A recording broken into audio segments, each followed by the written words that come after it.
عليكم ورحمة الله وبركاته. إن الحمد لله نحمده ونستعينه ونستغفره ونعوذ بالله من شرور أنفسنا ومن سيئات أعمالنا. من يهده الله فلا مضل له ومن يضلل فلا هادي له. أشهد أن لا إله إلا الله وحده لا شريك له وأشهد أن محمدا عبده ورسوله. اللهم صل على محمد وعلى آل محمد كما صليت على إبراهيم وعلى آل إبراهيم إنك حميد مجيد. اللهم بارك على محمد وعلى آل محمد كما باركت على إبراهيم وعلى آل إبراهيم إنك حميد مجيد. أما بعد فإن خير الحديث كتاب الله وخير الهدي هدي محمد صلى الله عليه وآله وسلم وشر الأمور محدثاتها وكل محدثة بدعة وكل بدعة ضلالة. أعوذ بالله السميع العليم من الشيطان الرجيم من همزه ونفخه ونفثه. بسم الله الرحمن الرحيم. واعتصموا بحبل الله جميعا ولا تفرقوا واذكروا نعمة الله عليكم إذ كنتم أعداء فألف بين قلوبكم فأصبحتم بنعمته إخوانا وكنتم على شفا حفرة من النار فأنقذكم منها كذلك يبين الله لكم آياته لعلكم تهتدون. اور تم سب مل کر اللہ کی رسی کو مضبوطی سے تھام لو اور فرقوں میں مت بٹو اور اپنے اوپر اللہ کی نعمت کو یاد کرو. جب تم دشمن تھے تو اس نے تمہارے درمیان الفت پیدا کر دی تو تم اس کی نعمت کے سبب بھائی بھائی بن گئے اور تم جہنم کی آگ کے گڑھے کے کنارے پر تھے تو اس نے تمہیں اس سے بچا لیا. اللہ تعالیٰ تمہارے لیے اسی طرح اپنی آیتیں کھول کر بیان کرتا ہے تاکہ تم ہدایت پا جاؤ. احباب گرامی قدر، میں آپ سب کا مشکور ہوں کہ آپ اپنے قیمتی لمحات میں سے، قیمتی اوقات میں سے آپ نے وقت دیا، مسجد میں آئے اور پھر یہاں بیٹھے رہے. یہ آپ کی قرآن کے ساتھ، حدیث کے ساتھ، دین اسلام سے محبت کی یہ نشانی اور دلیل ہے انشاءاللہ. معذرت چاہتا ہوں کہ رستے میں لیٹ ہو گئے، گاڑی خراب ہوگی جس کی وجہ سے بر وقت نہ پہنچ سکے. امید ہے آپ اس لغزش پر درگزر کریں گے انشاءاللہ. میں زیادہ دیر تک آپ کو ابتلا میں نہیں رکھوں گا. اپنے بیان کو پوری کوشش کروں گا کہ مختصر کروں اور آپ کو جو اہم باتیں، جو اہم چیزیں سمجھانا چاہتا ہوں وہ سمجھا دوں. میں نے یہ سورہ آل عمران کی آیت نمبر 103 آپ کے سامنے پڑھی ہے. ترجمہ آپ کو سنایا. اس سے آپ سمجھ گئے ہیں کہ اللہ تعالیٰ نے ہمیں کیا پیغام دیا ہے اس آیت کے اندر. اللہ رب العالمین نے ہم سب کو، جتنے بھی مسلمان ہیں، کلمہ پڑھنے والے، لا الہ الا اللہ محمد الرسول اللہ، سب کو اللہ نے حکم دیا ہے کہ اپنے باہمی اختلافات، خواہ وہ مذہبی ہوں یا سیاسی ہوں، جتنے بھی تمہارے آپس کے اختلافات ہیں، تنازعات ہیں، ان سب کو چھوڑ کر متفق اور متحد ہو جاؤ اور اللہ کے دین کے ساتھ مضبوطی سے چمٹ جاؤ، مضبوطی سے عمل پیرا ہو جاؤ اللہ کے دین پر. اللہ نے فرمایا وَاعْتَصِمُوا بِحَبْلِ اللَّهِ جَمِيعًا وَلَا تَفَرَّقُوا، اور تم سب اللہ کی رسی کو تھام لو اور فرقوں میں نہ بٹو. تم سب مضبوطی کے ساتھ تھام لو، مضبوطی کے ساتھ پکڑ لو بحبل اللہ، اللہ کی حبل کو، حبل اللہ کو یعنی اللہ کی رسی کو. اللہ کی رسی کی کئی تفسیریں کی ہیں علماء کرام نے. بعض حضرات نے تو اس کی یہ تفسیر کی ہے کہ اللہ کی رسی سے مراد آل رسول ہیں، اہل بیت ہیں. لیکن قرآن مجید اور صحیح احادیث سے جو بات سامنے آتی ہے وہ یہ ہے کہ اللہ کی رسی سے مراد اللہ کی کتاب ہے. اللہ نے جو فرمایا نا کہ اللہ کی رسی کو مضبوطی سے تھام لو، اس کا مطلب یہ ہے کہ اللہ کی کتاب کو مضبوطی سے تھام لو، کیونکہ حبل اللہ کا لفظ یہ کتاب اللہ پر بولا گیا ہے. صحیح مسلم میں حدیث ہے، حضرت زید بن ارقم رضی اللہ تعالی عنہ فرماتے ہیں مکہ اور مدینہ کے درمیان ایک جگہ غدیر خم، وہاں پر رسول اللہ صلی اللہ علیہ وآلہ وسلم نے ہمیں خطبہ دیا، اللہ کی حمد و ثنا بیان کی آپ نے، اور پھر فرمایا یا ایھا الناس انی تارک فیکم الثقلین، اے لوگو میں تمہارے اندر دو بڑی بھاری بڑی وزن والی چیزیں چھوڑ کر جا رہا ہوں.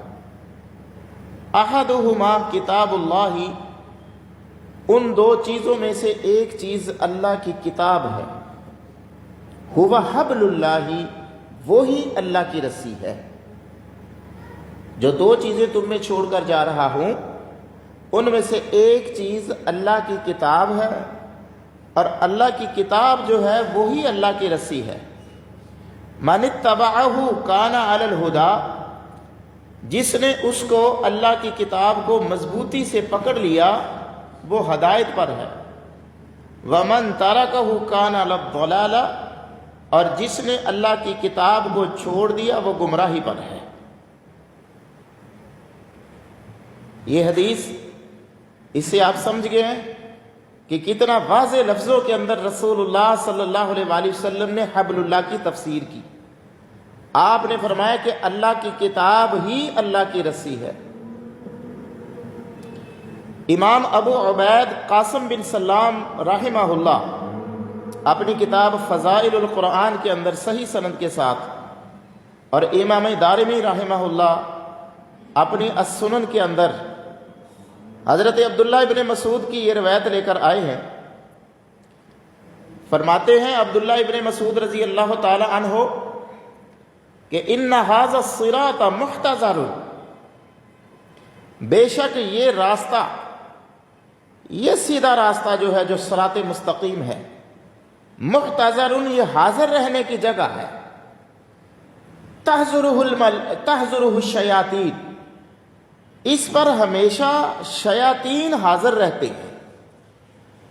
یہ جو سیدھا راستہ ہے، جو شہرائے بہشت ہے، جو جنت کا جانے والا راستہ ہے، جو صراط مستقیم ہے، یہ ایسا راستہ ہے کہ اس کے دائیں بائیں ہر وقت شیاطین جمے رہتے ہیں، بیٹھے رہتے ہیں.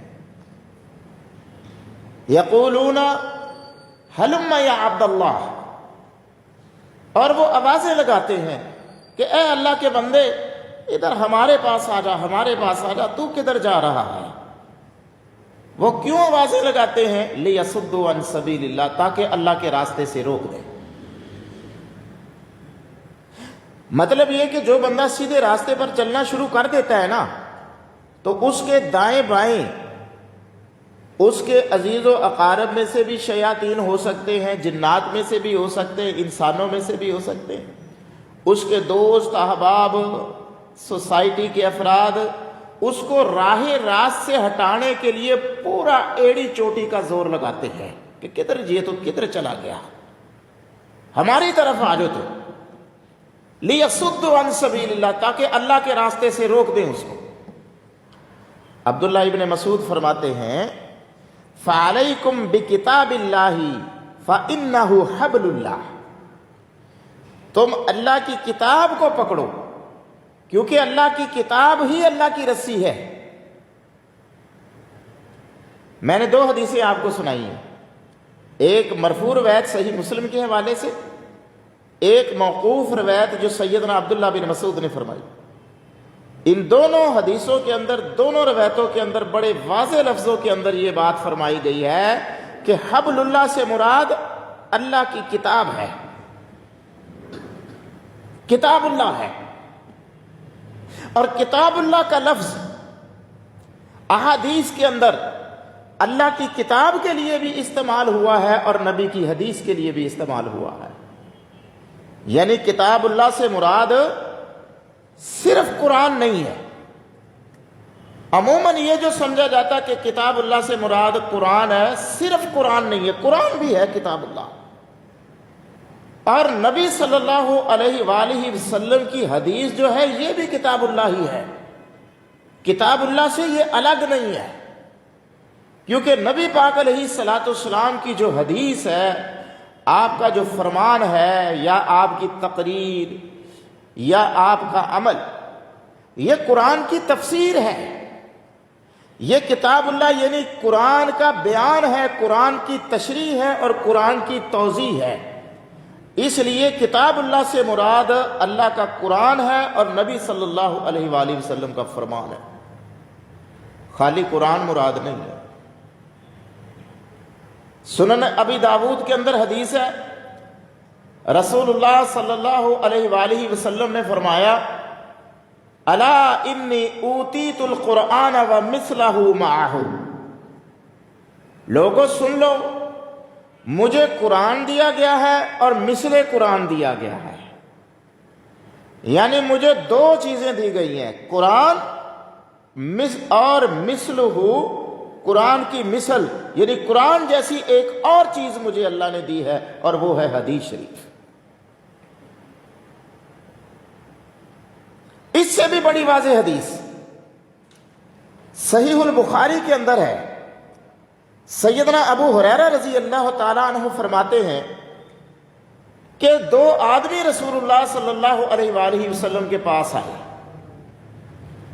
آ کر عرض کرتے ہیں، اللہ کے رسول، اقضِ بیننا بکتاب اللہ، آپ ہمارے درمیان اللہ کی کتاب کے مطابق فیصلہ کریں۔ ہمارا ایک مقدمہ ہے، ایک کیس ہے، آپ اس کو سماعت کیجئے اور اس کیس کا فیصلہ وہ کریں جو اللہ کی کتاب میں موجود ہو، اللہ کی کتاب والا فیصلہ کریں آپ۔ ان میں سے ایک کہنے لگا کہ آپ مجھے اجازت دیں، میں آپ کو سارا واقعہ بتاتا ہوں۔ ہوا یہ کہ میرا بیٹا اس شخص کے پاس نوکر تھا، ایک دن شیطان غالب آیا اس پر، تو اس نے اس کی زوجہ کے ساتھ بدکاری کی۔ میں نے معاملہ رفع دفع کرنے کے لیے، اس کو چپ کرانے کے لیے اس کو 100 بکریاں اور 1 غلام دیا، خاموش ہو جائے تاکہ یہ معاملہ آگے نہ بڑھے۔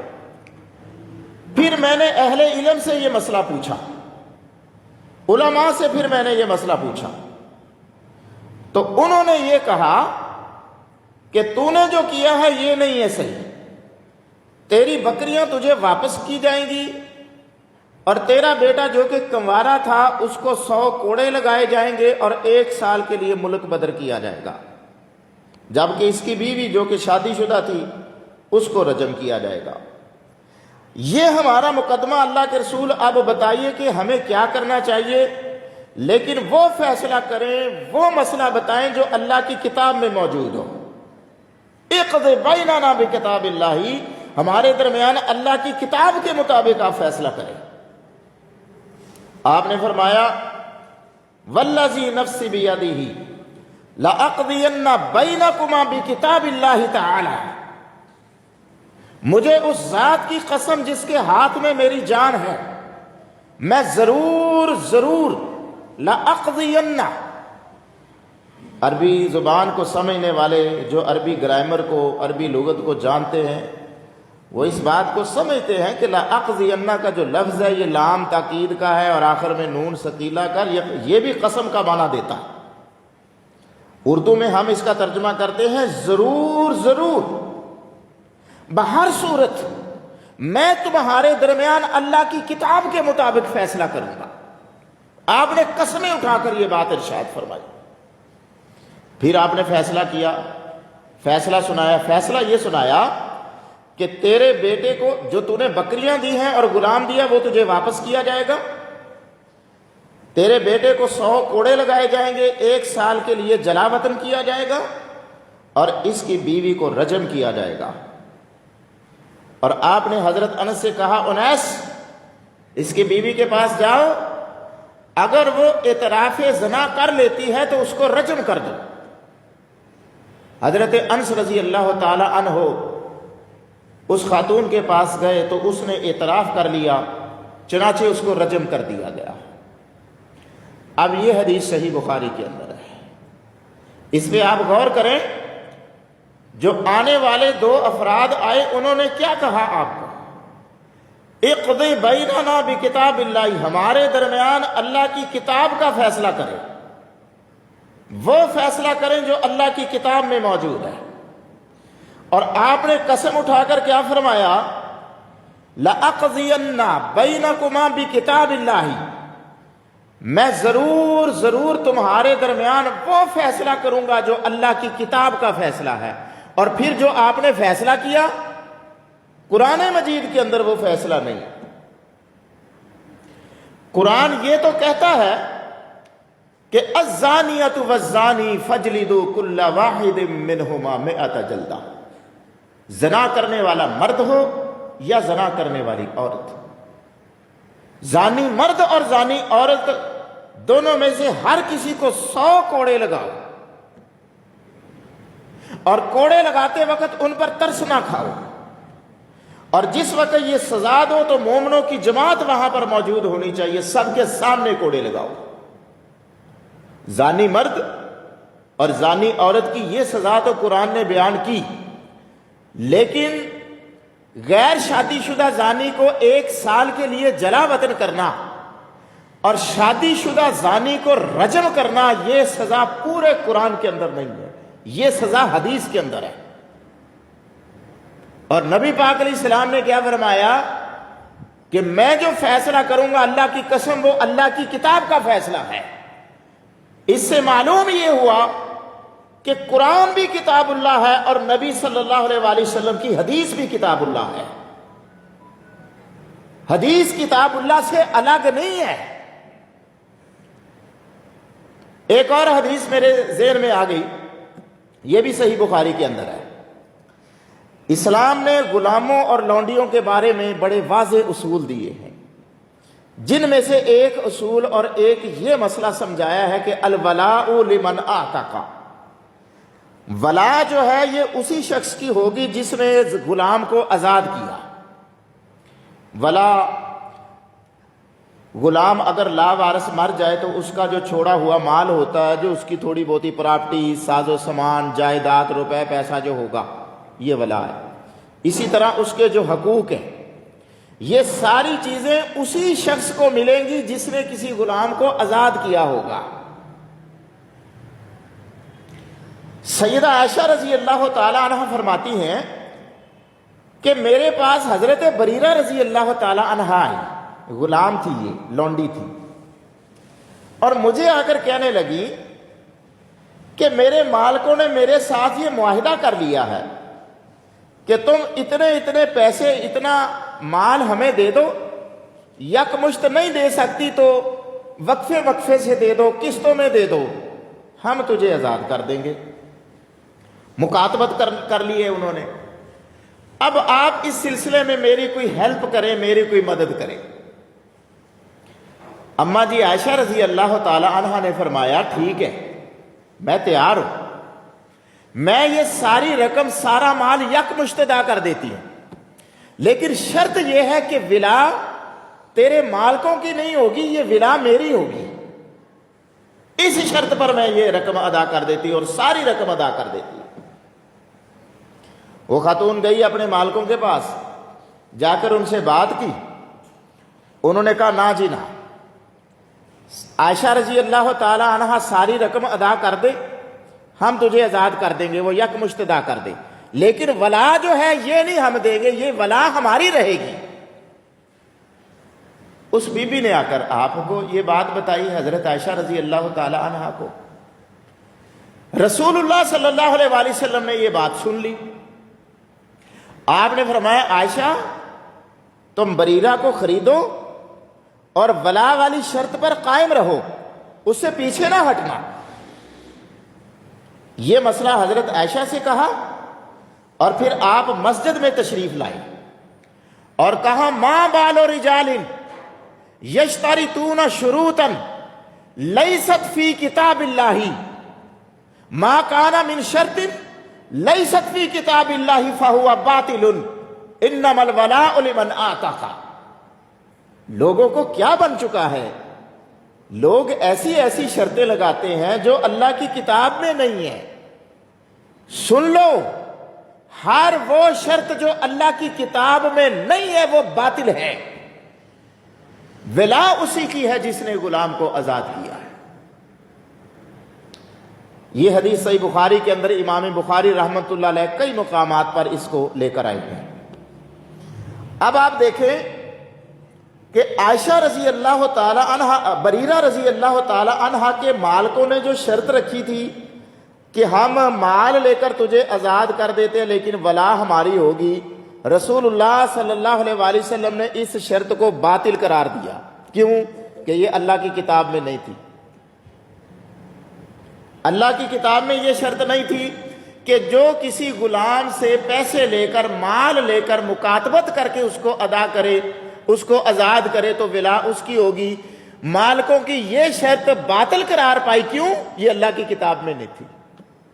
اب سوال یہ ہے کہ حضرت عائشہ نے جو شرط رکھی تھی کہ میں تیرے مالکوں کو تیری رقم ادا کر دیتی ہوں اور تجھے آزاد کر دیتی ہوں لیکن ولا میری ہوگی، یہ شرط تو، یہ بھی شرط قرآن مجید کے اندر نہیں تھی۔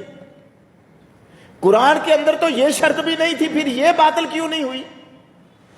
اس لیے کہ یہ شرط جو حضرت عائشہ رضی اللہ تعالی عنہا نے رکھی تھی، یہ رسول اللہ صلی اللہ علیہ وآلہ وسلم کی حدیث میں موجود تھی کہ انما الولاء لمن اعتق، ولا اسی کی ہوگی جس نے آزاد کیا ہے کسی غلام کو۔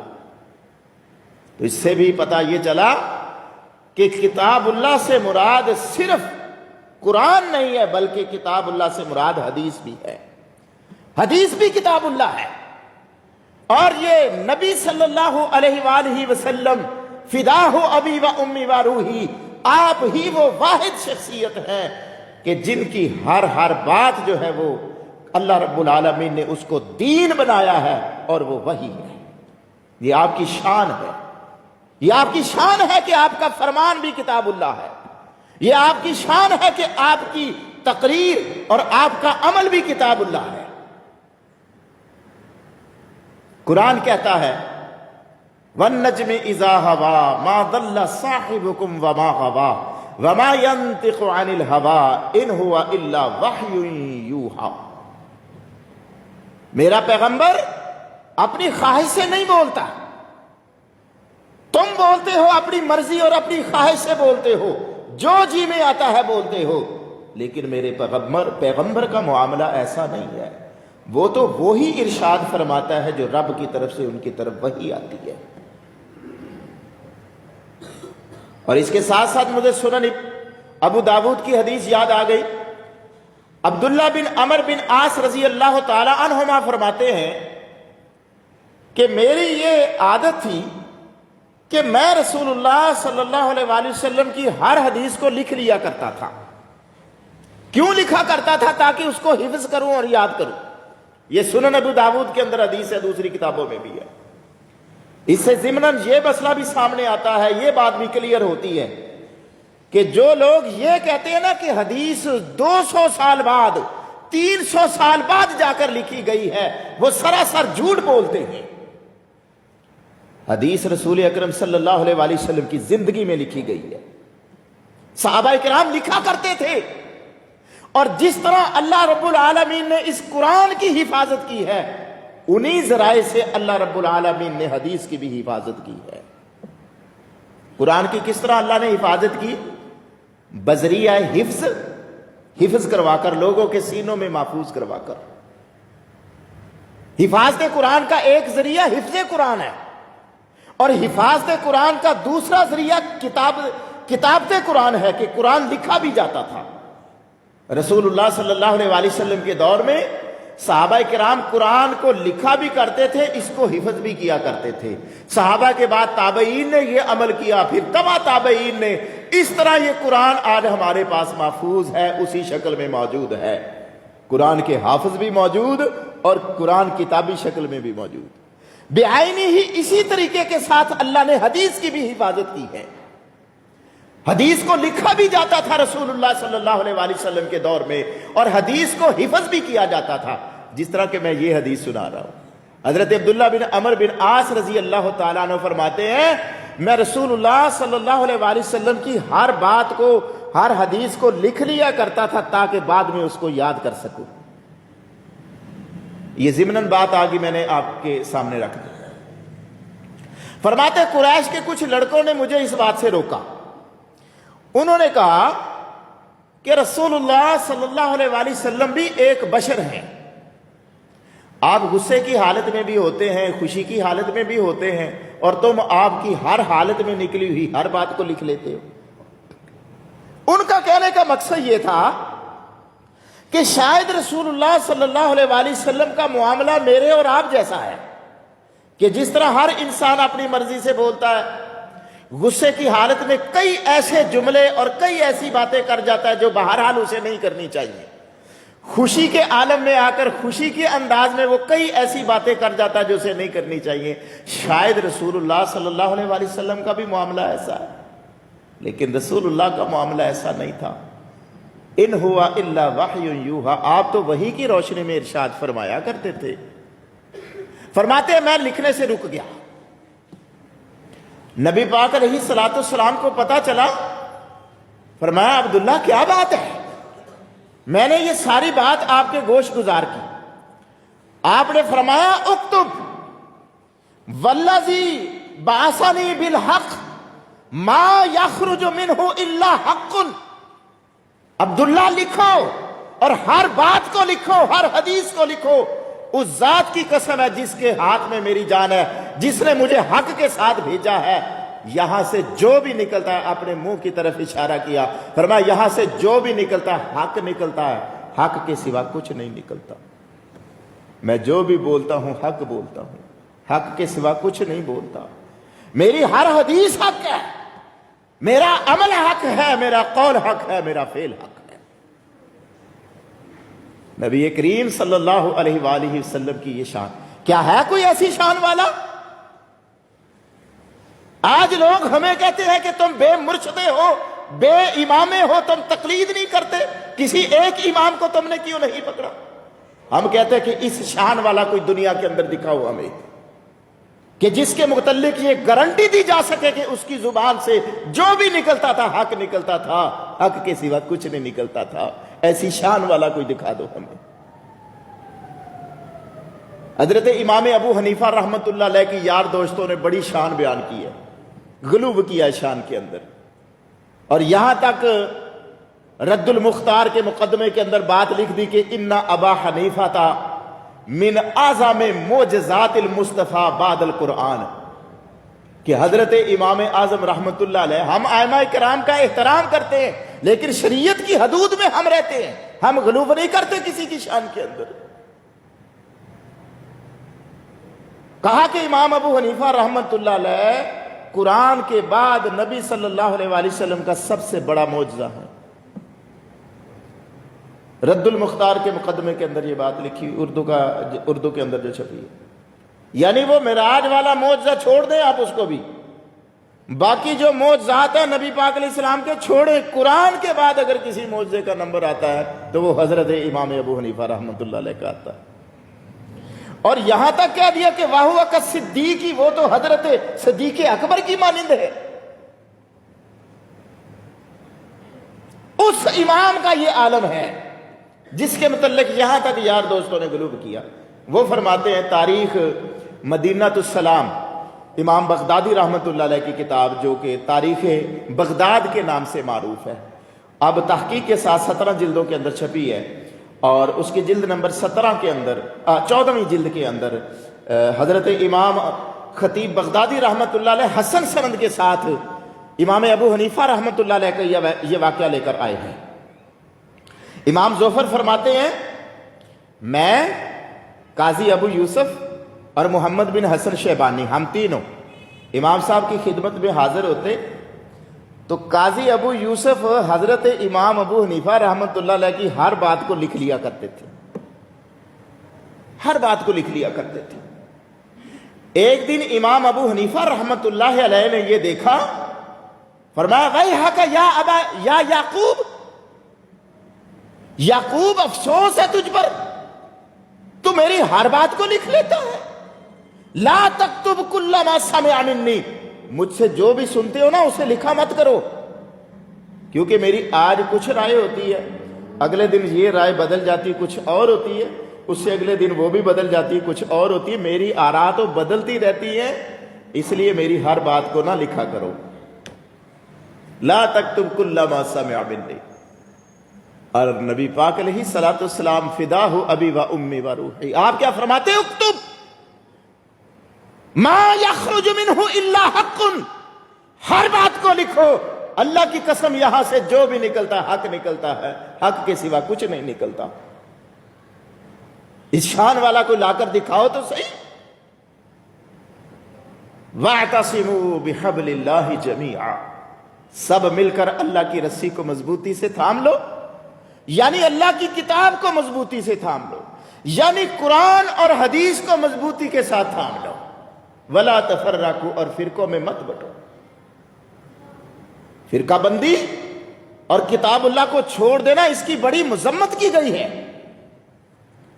سورۃ الانعام کے اندر اللہ رب العالمین نے ارشاد فرمایا کہ ان الذین فرقوا دینہم وکانوا شیعا لست منہم فی شیء انما امرہم الی اللہ، بے شک جن لوگوں نے اپنے دین کو ٹکڑے ٹکڑے کر دیا اور گروہوں کے اندر بٹ گئے، اے میرے نبی آپ کا ایسے فرقوں کے ساتھ اور ان فرقوں میں بٹنے والوں کے ساتھ کوئی تعلق نہیں ہے۔ انما امرہم الی اللہ، ان کا معاملہ اللہ کے سپرد کریں، اللہ کے حوالے کریں، قیامت کے دن اللہ خود ہی ان سے نبٹ لے گا۔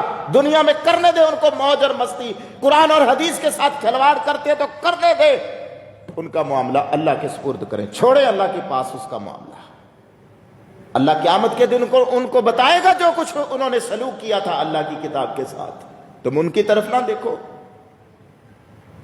اور رسول اکرم صلی اللہ علیہ وآلہ وسلم نے فرمایا، صحیح مسلم میں ہے، آپ نے فرمایا لوگو اللہ نے 3 باتیں تمہارے لیے پسند کی ہیں اور 3 باتیں ناپسند کی ہیں، اور دوسری روایت میں ہے کہ 3 باتیں پسند کی ہیں اور 3 باتوں سے اللہ ناراض ہو جاتا ہے۔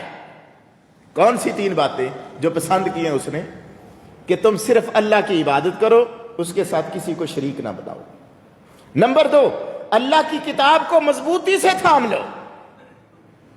نمبر 3، فرقوں کے اندر مت بٹو۔ اور جن باتوں کو اس نے ناپسند کیا ہے وہ ہے قیلا وقالا۔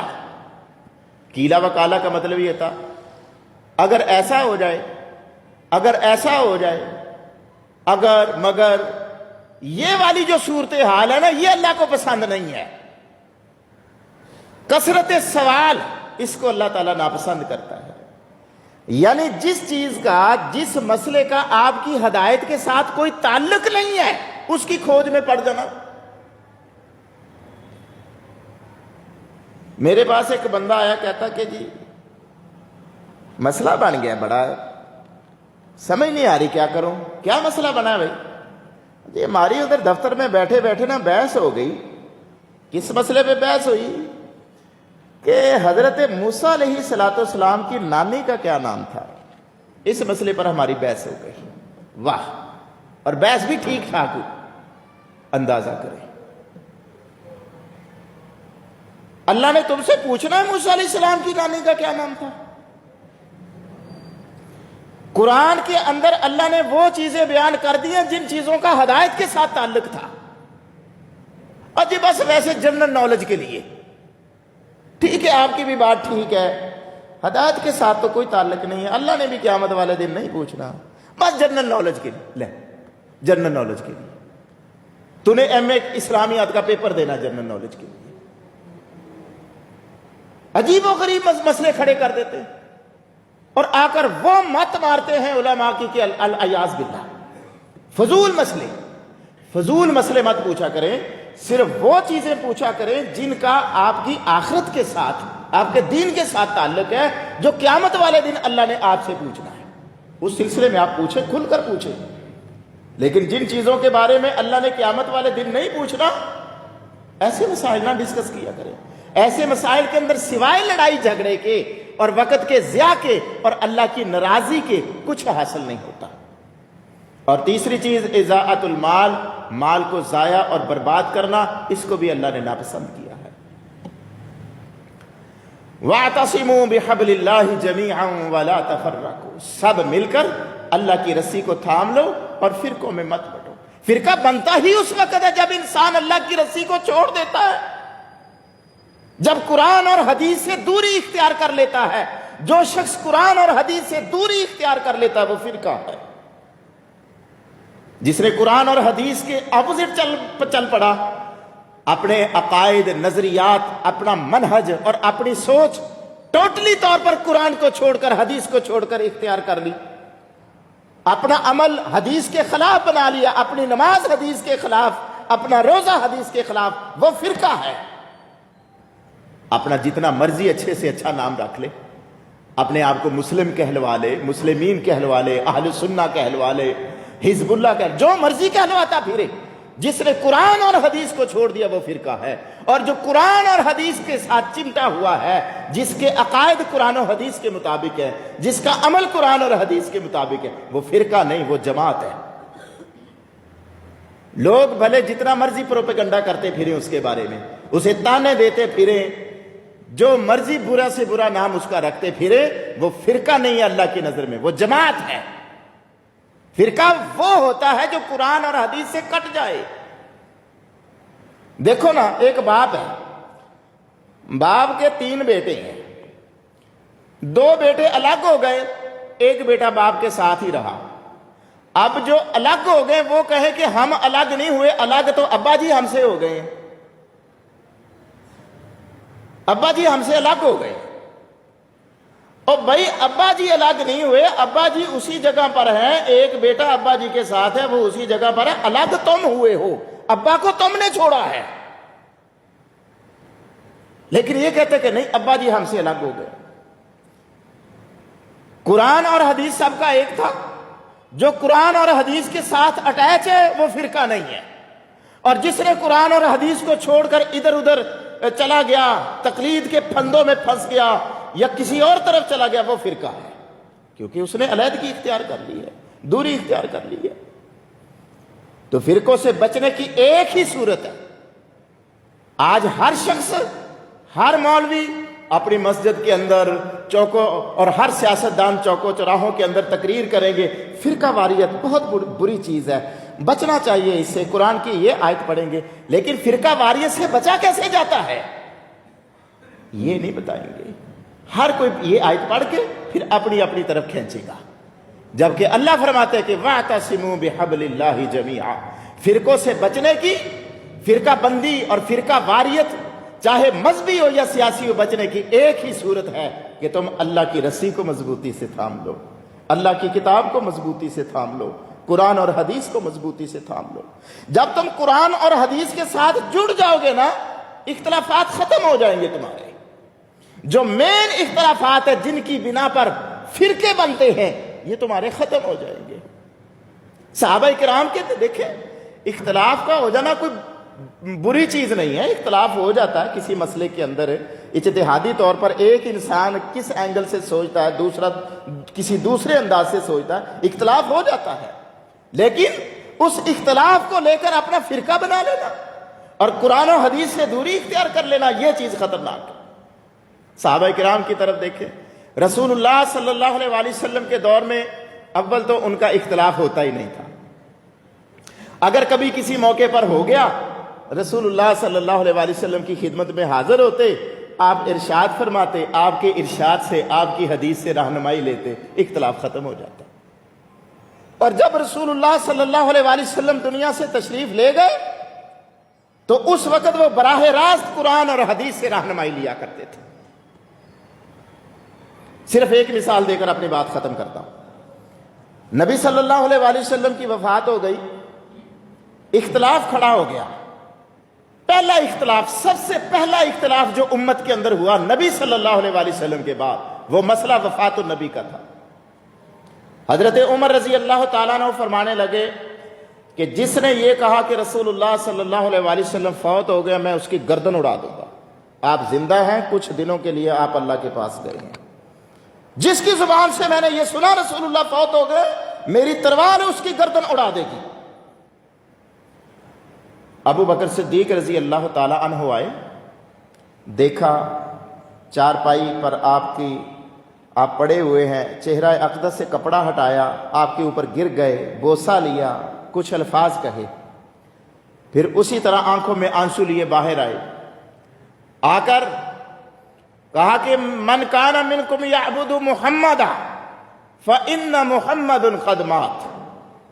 تم میں سے جو کوئی محمد صلی اللہ علیہ وآلہ وسلم کو اپنا معبود سمجھتا تھا، وہ سن لے کہ اس کا معبود فوت ہو چکا ہے۔ ومن کان منکم یعبد اللہ فإن اللہ حی لا یموت، اور جو اللہ کو اپنا معبود سمجھتا ہے، اللہ کی عبادت کرتا ہے، تو اللہ ہمیشہ سے زندہ ہے، ہمیشہ زندہ رہے گا، اس کو موت نہیں آتی۔ اور پھر قرآن کی یہ آیت پڑھی، اِنَّكَ مَيِّتٌ وَإِنَّهُمْ مَيِّتٌ، بے شک آپ بھی فوت ہونے والے ہیں اور یہ سب لوگ بھی فوت ہونے والے ہیں۔ اور صحیح بخاری کے اندر یہ آیت کا بھی ہے کہ وَمَا مُحَمَّدٌ إِلَّا رَسُولٌ، اور ایک تیسری روایت کے اندر ہے کہ وَمَا جَعَلْنَا لِبَشَرٍ مِّن قَبْلِ خَلْقِ الْخُلْدِ۔ یہ تین آیتیں پڑھی قرآن کی، لمبی چوڑی تقریر نہیں کی، تین آیتیں پڑھی۔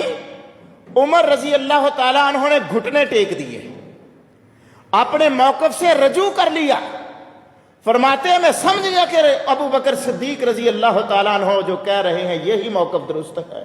جو اختلاف رونما ہوا تھا قرآن کی، ایک دو تین آیتوں نے اس اختلاف کو ختم کر دیا۔ ہم سارا قرآن سن لیتے، اختلاف پھر بھی ختم نہیں ہوتے، اس لیے کہ ہم مخلص نہیں رہے۔ تو میرے بھائیوں، وَاعْتَصِمُوا بِحَبْلِ اللَّهِ جَمِيعًا وَلَا تَفَرَّقُوا، اللہ کی کتاب کو مضبوطی کے ساتھ تھامو، اللہ کی رسی کو، اللہ کی کتاب کو یعنی قرآن مجید کو اور صحیح حدیث کو مضبوطی سے تھام لو۔ اپنی نماز اس کے مطابق بناؤ، اپنا روزہ اس کے مطابق بناؤ، اپنے عقائد، نظریات اور خیالات اس کے مطابق بناؤ۔ اسی کے اندر اللہ رب العالمین کی رضا ہے، اسی کے اندر کامیابی ہے۔ اللہ سے دعا ہے کہ اللہ رب العالمین ہم سب کو عمل کی توفیق عطا فرمائے۔ وآخر دعوانا الحمد للہ رب العالمین۔